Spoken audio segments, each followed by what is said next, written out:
All right, Mr. Chan, we live. You ready to do this? Let's do this, Kendrick. I'm Let's do excited. it. Let's go. It's time for another episode of the Daily K Podcast on KTTeeV.com with your host, Kendrick Thomas. Bridging the gap between the school and community. Here's KT.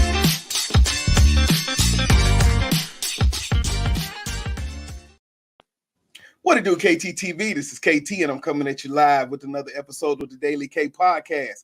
And on today's episode, I have the founder of Abound Innovation, Mr. Leo Chan. How you doing today, Mr. Chan? I'm doing well. How about yourself, Kendrick? Oh, man, I am very, very, very excited to learn about innovation and to talk to you live from the 6th tonight, man. So thank you for taking a few minutes. Hey, my pleasure. I'm happy to be here. Thanks for having me. Yes, sir. So before we jump into things, as we know, it's been crazy. So I like to always do a wellness check to start us off. So how have you been doing since everything took off, and how are you staying safe up there in Toronto? Yeah, I'm thankful, man. We actually moved home during the pandemic, which is a bit of the story, but got to be back with family, and it was one of our primary motivations. So I'm thankful to be back, and everyone's healthy. So thankful for being alive and here to be talking to you today, man. Hey, look, man, because at the beginning I was kind of worried, man, but just thankful. Yeah, I tell people, maybe I didn't have symptoms, but I've scaled through this entire thing without COVID. So I'm just like, man, let's just keep. And I'm in elementary school, right? So I thank God. Yeah. Hey. Yeah. Absolutely. That's cool, man. So jumping into just you and a little background on you, man. Talk to us about, I guess, what an innovator is, and how did your path lead into even just being an innovator? Yeah, honestly, I think innovators are able to see a new future, whether that's really big pie in the sky stuff like flying us to Mars and moving to Mars, or just being able to see a different reality from current state. And so I think it's more common than we see. I actually have a graphic design background, so I've always was interested in, like, as a kid, I grew up watching Star Trek. So just future stuff was like super cool. Love technology, but I moved into the visual design space, and I always really loved the creative aspects of it, of just dreaming a new way to make a website or a poster or something like that. And, people might not call that innovation, but like, you're envisioning something that doesn't exist and then you're putting it into reality, right? That's what designers do. And so I think that has everything to do with what innovation is all about and what innovators do. It's seeing something that does not exist yet and figuring out how to get it into the world. Wow. Yeah. Look, man, that was, look, when you break it down and go to the technicals, I think that put everything into perspective, right? Because when you hear the title, you think it's like, oh, this is such earth-shattering, like a role. But really, man, it's just saying, hey, I want to do this next. What is the plan from point A to point Z to get me there? Absolutely. Yeah. Man, and so, like, what was it in your life when you said, okay, I think I can make a career out of this? Yeah. So I didn't even know innovation was a thing. I didn't know it was a field until, I grew up in the Toronto area, went to school here, worked here. I ended up working for State Farm Canada as a designer. I got relocated to the US, so I joined State Farm Corporate in Illinois. And the year I moved was coincidence that they started the State Farm Innovation Department. It was in 2012. And I was like, what is that? Because that sounds super cool. So I knew about myself that I loved the creativity, dreaming of new ideas, those types of things. But I had this technology like love in my heart. Like, again, watching Star Trek, I just love technology. And this department to me was an intersection of technology and coming up with new ideas and smashing it together. And I was like, okay, now I can bring both parts that I love into one thing together. And that was innovation at State Farm, because at State Farm, they were looking for people to create new ideas for the organization, new products, new services. What are things that we can do to either insulate our business from disruption or make us relevant in the future? Okay. So I found out about this and I'm like, sign me up. Like, I am coming over. I hope you want me. I'm like, I definitely want to join. And so that's when I found that there could be this thing. And so when there was an opportunity, I came over and got to do an innovation at State Farm. And so when you think about innovation, what was it necessarily like? Was it commercials? Was there a product that we would see and be like, oh wow, that was you? Uh, I was close. Okay, Yeah. so close. I worked on the front end of innovation. So the Mhm. front end is when we like to call it the fuzzy area, the gray middle, the gray front end. It's all fuzzy, and you're trying to figure out like what are opportunities that may exist, and there's things called jobs to be done. Are there pain points that people are experiencing today that we could solve for in order to move the needle? So it's easy to come up with lots of ideas. It's not so easy to get it out the door, right? So I worked on an idea that I modified that I thought was really cool, and it was in relation to having like you know how we have all our life insurance policies and that kind of stuff. So there was an idea that was generated around like what if you could actually understand when you get your life insurance policy, all the you take your tests, like you don't really know what they all mean. What if there was a way to understand what that was like and incentivize you if you were living a healthy lifestyle? So I found this vendor. I'm not kidding you. I found this vendor. I was super excited. They're out in South Africa, and I was like, it would be so cool if we could partner with them to create this like wellness reward living program, whatever. So I started getting these talks with them, and ends up that another insurance company, I think, just got into a conversation just before I did. Wow. And they actually launched this product for that organization is in the marketplace today. So I was like so close to getting this one thing out there. Well, when I think about what you're saying about that, I'm a patron of State Farm, and so I have the Safe Drive. And so then it's like, well, so they didn't do the wellness, but then they did it for driving safe, and so I always get those discounts each month. So hey, so now moving from there into the senior innovation lead at Chick-fil-A. Yep. Eat more chicken. Yeah, eat more chicken. That's right. So what did this role entail? And was it this place when you said, okay, I'm done with this part and now I go into business for myself? Yeah, so how I ended up at Chick-fil-A was I fell in love with innovation when I was doing it at State Farm. I was like, this is just incredible. I love doing this. I loved my job. I loved the team I worked for. I did not love where I lived. So I moved from big city Toronto, small town USA. Just not a whole lot to do in the evenings, except go to the grocery store. And so I was just looking for an opportunity to be back in a larger city with some more culture, that kind of thing. And so I was looking around. I'm like, I'm doing innovation. I'm like, by that time, I'm like, this is it for me. Career innovation. This is me. Chick-fil-A just so happened to have a posting where they were looking for somebody, not necessarily to innovate products like I was doing at State Farm. They actually wanted someone to make the culture of innovation better at Chick-fil-A. Some more from a strategic, like, how do we enable innovators? Like, how do we take innovation from 1.0 to 2.0? What's that look like?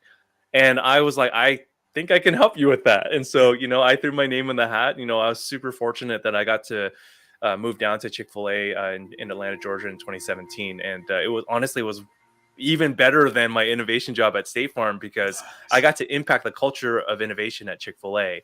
And so, I mean, honestly, it was one of the coolest things I've gotten to do so far. Yeah. Man, that is nice, man. And so, like I said, when you did it there, I guess that turned into the Abound Innovation. Yeah, so when the pandemic hit, life for my wife and I changed, right? And so we had some reasons that we needed to move back home to Toronto. Yeah. So, unfortunately, I couldn't stay as a remote worker for Chick-fil-A. And so this thought came, was like, well, maybe I could just start my own thing and help make more innovators, not just in one organization, but around the world. Hopefully, that's sort of the dream. But how do I bring this sort of innovation love that I've experienced being an innovator and then training innovators? Yeah. How might I bring this to more people and more organizations? And so I founded this business. I've been very blessed to have clients during the pandemic, and continue to doing similar work and helping to bring the innovation love to more people. Yeah. Man, that is awesome. And when you saying working with those people, we're in the world of entrepreneurs and it's the digital age. And so all about social media and thinking, how can I run the next successful ad? What's the next giveaway? When entrepreneurs come to you and work with you through Abound, is that mindset okay? Or do you kind of look at that mindset and say, we have to kind of regroup, think bigger picture? And if so, how do you get them to see that piece? Yeah, since your social media is interesting, I'm still kind of learning my way through that. But when we think about innovation, it's all about what's the problem we're trying to solve for. Mm-hmm. And so for me, for my business, social media in some ways isn't like the best platform for me. It's actually one-on-one networking, because innovation for a lot of people is kind of fuzzy, and it's difficult to understand what it really is. But Kendrick, when I get one-on-one like this with people, I mean, I use social media to find some of these folks that I end up talking to. Yeah. But it's these one-on-one conversations like this where I'm be like, hey, this is what I do. This is what I can help your organization with. These are the things. And so I would be hesitant to prescribe something to entrepreneurs without knowing the problems that they face, right? So it's really, innovation really helps us to lean into what are the issues, what are the problems we're trying to solve for, who's our target audience, what are the needs and pain points, and then from understanding what that is, then formulating solutions. So it always comes back to like, what are we trying to do, right? Because there's nothing cookie cutter, right? Every business is different. We all need to lean into that. So I think innovation is the most helpful for any business, any entrepreneur, because you have a way forward in this big mess of the unknown, and you understand, like, you can build confidence and move towards what you're trying to do. So innovation to me helps a lot with, honestly, all of life. Any kind of problem you face in life, innovation will help get you through it. And as you work with those entrepreneurs now, and understanding that every piece is cookie cutter, and you really have to be intentional when you get ready to serve those businesses. But in the bigger scheme of things, is there one main problem that you see that kind of stifles people being innovators inside of their own business? I mean, for me, I feel like a lot of it is our own fears, or just not trying to get it perfect when we get out of the gate. Actually, I had the same fear, right? Like I felt like, as a business owner, I need to have everything perfect before I tell people about it, right? And I was talking to another entrepreneur a while back, and something they said to me was freeing for me, was like, you don't have to get it right. Like, you can figure out as you go along, which seems counterintuitive, right? But when I look at that from an innovation lens, you don't know what you don't know until you do it, right? So we talk about prototyping and figuring it out and testing and learning and all that stuff. Well, you can do the same with your business, right? I think when we are so caught up with getting everything perfect, we get paralyzed by fear, and we might not do anything. We get stuck in paralysis, right? And so I think, applying like an innovation mindset can really sort of help us navigate those waters. Like, and so when I needed to hear it from someone else, but they're like, hey, you don't have to get it straight perfect out of the gate. I'm like, beautiful. I'm going to apply innovation to what I do. And so that helped me kind of build momentum and kind of get over my own kind of hangups about, like, I need to have the mission statement completely right. It's got to be, buttoned up, the vision statement, the logo, like everything you can change, and you can learn as you go along. So I think that's something really important for small business owners, entrepreneurs, anybody in any organization, really. I listened to Gary Vee before, like in the car. A lot of times I'm just playing videos because, like you say, input, and so I'm learning. And that was one of the things he said today, just about creating content and being consistent. He says the fears that is not perfect, or you won't switch to a new platform because of the fear of you not being as successful on that platform. So I do agree with you. A lot of our fear is what holds us back from, really being taking ourselves to the next step. Yeah. Oh, okay, man. What we'll do is I want to get into a word from one of our sponsors, and when we come back, we have to talk about this Lego Serious Play. Let's do it. Man. Hey, okay. Be right back.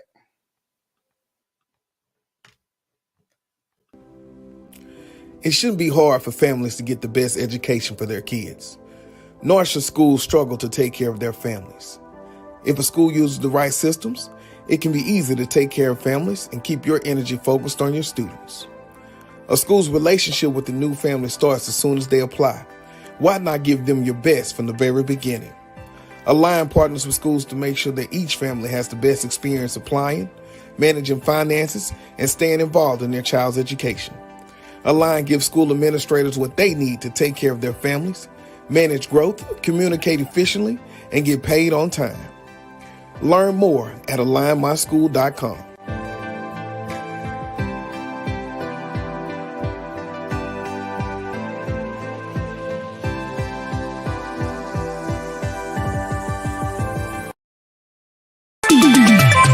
What it do, KTTeeV? This is KT, and I want to introduce you to my all-new streaming service, KTTeeV Digital. This streaming service offers more than 1,000 channels, thousands of movies, pay-per-view, and all sports packages.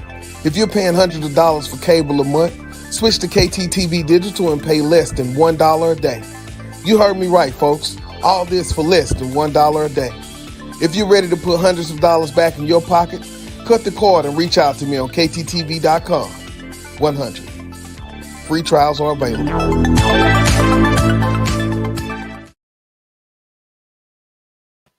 Hey, back in the building. Look, man. Look, you got to get the word out. You might as well do it on your own platform, right? That's right, man. That sounds good, man. All right, man. So just jumping back into the interview here. So I am in education, and I had the opportunity of working with the first Lego League. And so I don't know if you heard of them, but what is it is robotics, right? And so when you think about the way you use it, and we're talking innovation, it's a robotic competition, man. And when I tell you it is worldwide, we're talking first Lego League China, first Lego League, and what they did was they had the national competition. And so it was people from all around the world in this one place, and they're creating robotics, and they're so, man, just awesome. Super cool.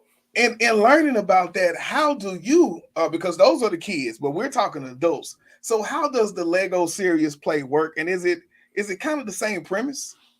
It's a little different. So funny you should mention the adults. I like to call it the adulting version of Lego, right? So we all tend to think that Lego is a children's toy, and it can be, but that's not the only purpose for it.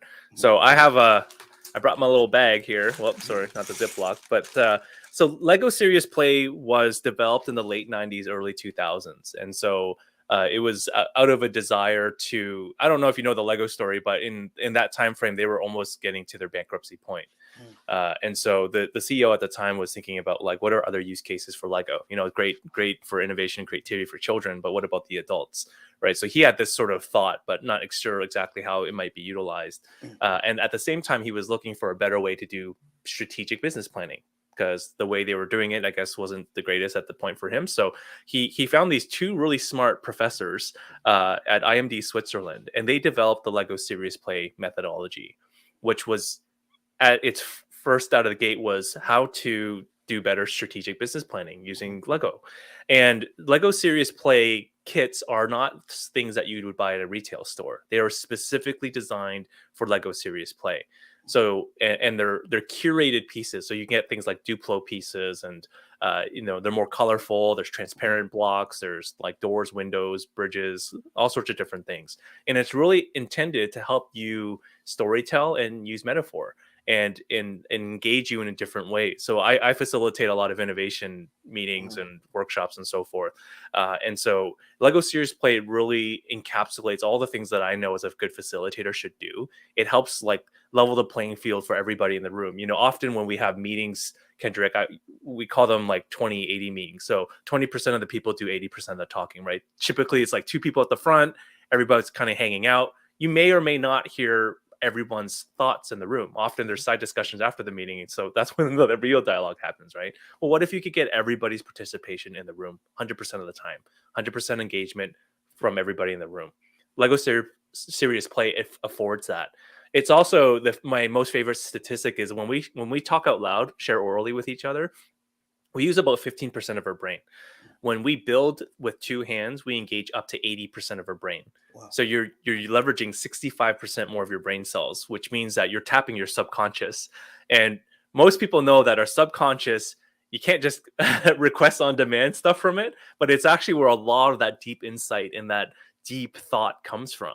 And so Lego Serious Play actually taps our subconscious and gives us deeper insight on literally any topic, which is really interesting. And I wouldn't say it if I didn't actually believe it myself, because I've had this happen to me so many times. I'm building these Lego Serious Play models, and I have insights that I didn't even know. Like I have pieces there that mean something that I don't even know why it's there until I'm talking about it. And I'm an introvert, so I tend to mull over things beforehand anyway. But it's like all this rich insight comes from this. So the way it works is that it's a facilitated methodology from someone like myself, and you're posed a series of questions. So I can ask you, Kendrick, something like, hey, what's a strength that you bring to your team? And you respond to that question by taking a Lego Serious Play kit like this and you build a model in response to the question I just asked you. So if I ask you what's a strength that you bring to your team, you would take this Lego series play kit and you would formulate a response. And as you're doing that, that deep insight comes, the meaning comes. And once you've done that, then you share your model with everybody in the room. So if there's like three of us, then we all build. And so as a facilitator, I start probing and asking you questions, and then people get to kind of probe, and then you get all that rich insight and that rich sharing, that rich dialogue. And it's highly engaging. It taps something called flow theory, which means that when we're in flow, that's like when you're in the zone and you're at your cognitive best, all the neurons are firing, like time just passes away. And so it engages us in a more optimal cognitive state. It gets us deeper insights. Everybody's engaged. It's psychologically safe, which is something extremely important to me in the innovation space, where we feel safe to talk about whatever it is that we built. So it can literally be used for any topics. It's a highly fascinating model. I love it. It's my favorite methodology that I've ever learned about, and I'm a trainer of it, and I'm also a facilitator of it. As I listen to you, I think about like when you think about that strength, and I think about what would I build, but just even, man, you have to get a little deeper to even think of what can I put together with these blocks that will represent me or what I want to say. Wow. Yeah, it may seem like, oh, I can't do that, but everybody can build. Oh yeah. If Lego pieces just have the bumps up and the blocks down, you pick connections. You don't have to be a skilled Lego builder like from the past. In fact, I never even touched Lego as a child. I only started using Lego when I found out about Lego Series Play and became a facilitator and a trainer. So, I mean, I'm not a skilled Lego builder myself, but anybody can do it, and that's the beauty of it. Yeah. Wow. And just talking through your business plan or talking through business strengths and weaknesses, but acting it out. And man, yeah, it's powerful. And these, we call them artifacts, but these models hold so much data in them. So like, if you had built something about like a strength that you brought to your team, people use colors to represent things, shapes to mean something, even the position of a Lego figure might mean something. There's so much meaning in it. So it's actually even more sticky when it comes to recollection. So when you think about memorable meetings and things like that, using Lego Series Play actually makes it more memorable because we're storytelling, right? And stories engage our heart, they engage our emotions, those types of things. So we remember Lego Series Play models extremely well. I remember things I built years ago, and often I have no idea what I did yesterday or, what I ate yesterday, those types of things. So it just has that incredible, recollection ability, which is extremely powerful, because often we forget things that we talk about in our business meetings, right? In the meetings that we have. But when you have a Lego Series Play model, you not only remember it, and if you keep that model around physically, and let's just say we're in a boardroom, we just have it on the table, we'll remember what it is when we walk around and be like, oh yeah, that means this, it means this, it means this. Yeah. Kind of like a check-in. That's right. Yeah. And what we say at school is the person who's doing the talking is doing the learning. And so when you think about that 2080 meeting, that's a lot of people that's being left out. But that's right. Being able to work in that model where you're saying we're all sharing, and then we're all increasing brain capacity while we're doing it. Awesome, man. So great information. You learned something. Just ask. Yeah. And what other services? Because we got the Lego. We also got the innovation, the coaching. What other services are you offering that about? Yeah, I mean, the big thing for me is really, I call it innovation capability building. So people in organizations that are interested to become more innovative, right? What are the skill sets of innovators? What are the mindsets of innovators? Often people want the output of innovation, Kendrick, but they forget that it's us humans that make the innovations, right? And so if we forget to focus on training and developing the people, like everybody in our organizations, to think like innovators and become innovators and do the things that innovators do, we miss out on so much. And we often think that other people have to come up with ideas for us, like, oh, like I need to hire so and so, they need to come in and tell us what to do.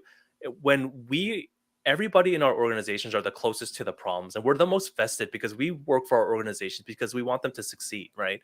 And so if we can build this capability within our people, then we unleash innovation culturally throughout our entire organization. And that's when innovation can truly be extremely powerful, because we see the impact that it can make. And people love to make a difference, right? We work for organizations, we want to make an impact. And when you know that you can innovate, you can think differently about anything, regardless of what industry, regardless of what department, regardless of what role, if you have the skill set and the mindset to really know how to innovate, man, it's game changing. So that's where I really focus on. I love developing innovators, and I don't know anybody that does what I do.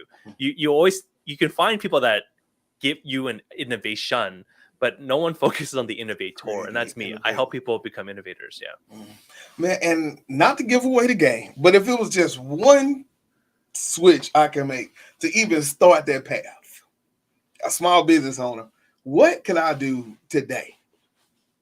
Yeah, I would say that you can think differently about your work, and anything is possible, right? Things do not have to be the way they are, no matter what it is. And there's so many possibilities. I love to dream, Kendrick. Like, ideation and brainstorming is my favorite thing, to dream.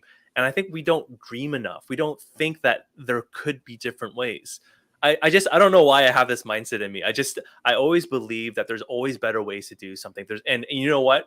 We have such a great, internet, like, this was back in the 90s when it first came up, but like, it's such an incredible place. And we have such a collaborative community, a collaborative global community that's probably posted somewhere, right? Yeah. Someone might have posted their solution. There might be a YouTube video. There's TikTok. I mean, there's all sorts of platforms where people are sharing it and wanting to help, one another. So I would say that whatever you're facing, whatever problems you have, think differently about it, right? And it seems scary, but there's so many tools that you can use. One of my favorite tools, I'll give you a tool too that I love. So there's a thing called the mind map. And the mind map is really easy to use. You basically write down, it can be a word on the middle of the page or a problem you're solving for. And when you write that in the middle, let your mind free associate whatever comes to mind about it. And just write down all the different words or themes or whatever that comes to your mind. And then after some time, look at what you wrote down. And you'll be amazed at all the stuff that was in your brain that you never thought about writing down. And then you could look at it and be like, oh, that was interesting. Maybe I should explore this path. I've used mind maps literally for everything since I've been a designer. Like, I think I named Abound Innovation through using mind maps. I've designed website interfaces from that. I've called things from mind maps. It's an incredible, I have a YouTube video on this too, so people could look it up. But it's a really powerful technique that helps us just let our brain go wherever it wants, and then find really cool insights and really, I like to call them like gold nuggets that have kind of been hiding there and that we can utilize. So if there's a problem that you're facing, try a mind map, write it down, and then just see where it can go. And remember, anything is possible. Anything on this planet is possible. The technology is there, right? There's people that we can find to help. Like, anything's possible. Yeah, we use those. It was so funny when you said that. We use them in my district, and we call them thinking maps, right? Thinking maps. And so then it sounded like you was talking about like a circle map. So we draw the circle, and then we put another circle, that focus word in the middle, and everything that comes around there. And so after you do that, you frame it, and so then you kind of put in your frame and question above, or we call the, like, a Venn diagram, the double bubble map. Or a tree map, where you got your topics and you listen. So the awesome part is we are embedding this into kids as they grow to use that same kind of techniques, man. So I love it. Awesome work, man. Now, the question, and we talked a little about this offline, the 41 patents. Yeah. So, and I know, but when you think about, I look at Shark Tank a lot, right? And so they say, like, you got to have a patent, or I'm getting a patent on this, or it's a patent pending, it's a utility patent. Yeah. How did you go about the process of getting 41 patents under your name?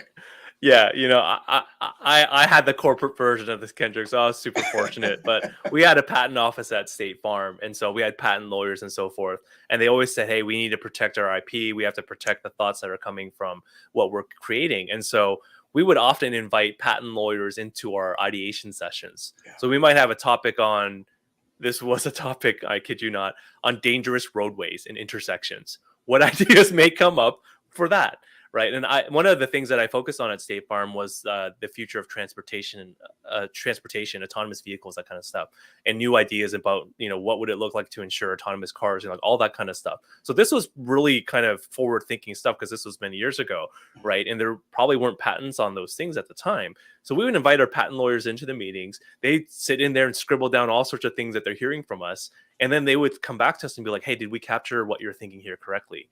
And one of the cool, I don't know if it's coolest, but one of the thoughts that I had with a colleague of mine was like, what if these autonomous cars could be a connected payment source as a vehicle, right? So the car could kind of go to a drive-through, whatever, and it was a payment device, as opposed to you could just kind of go in there, and so we actually submitted a patent for that, which did end up getting filed. That's one of the 41.